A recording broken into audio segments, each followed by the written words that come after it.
Hello குட்டீஸ். இன்னைக்கு கதை சொல்ல நான் ரெடி. கேட்க நீங்க ரெடியா?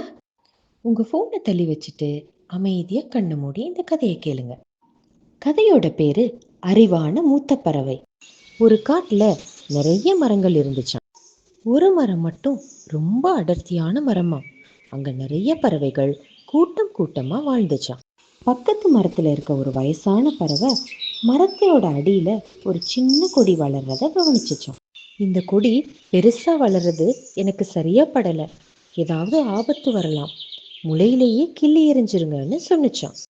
வயசான பறவை ஏதாவது சொல்லிக்கிட்டே இருப்பாங்கன்னு மற்ற பறவைகள் அதை கவனிக்காம உதாசீனப்படுத்திட்டாங்களாம். நாட்கள் கடந்துச்சாம். அந்த கொடியும் ரொம்ப பெருசாவும் அடர்த்தியாவும் அந்த மரத்தை சுத்தி சுத்தி வளர்ந்துச்சாம். ஒரு நாள் காலையில எல்லா பறவைகளும் எப்பயும் போல உணவை தேடி வெளியே போனதாம். அந்த சமயத்துல ஒரு வேடன், ஹண்டர்னு சொல்லுவாங்கல்ல, அந்த பக்கமா வேட்டைக்கு வந்தாராம். எல்லா மரத்தையும் நோட்டமிட்டாராம். மரங்கள் எல்லாம் ரொம்ப பெருசாவும் ஏற ரொம்ப கஷ்டமாவும் இருந்துதான். கடைசியா இந்த கொடி வளர்ந்த மரத்தை தான் கவனிச்சார். அட, மரத்துக்கு மேல நிறைய பறவை கூடுகள் இருக்கும் போல இருக்கே. நான் சுலபமா அந்த கொடிய ஏணி மாதிரி உபயோகம் பண்ணிக்கலாம்னு யோசிச்சாராம். அந்த கொடியையே பயன்படுத்தி மேலே ஏறி எல்லா கூடுகளிலும் வலைய போட்டுட்டாராம். கூண்டுகளுக்கு திரும்பிய பறவை எல்லாம் வேடன் விரிச்ச வலையில வசமா மாட்டிக்கிட்டாங்களாம். எல்லா பறவைகளும் பயத்துல கத்த ஆரம்பிச்சிட்டாங்களாம்.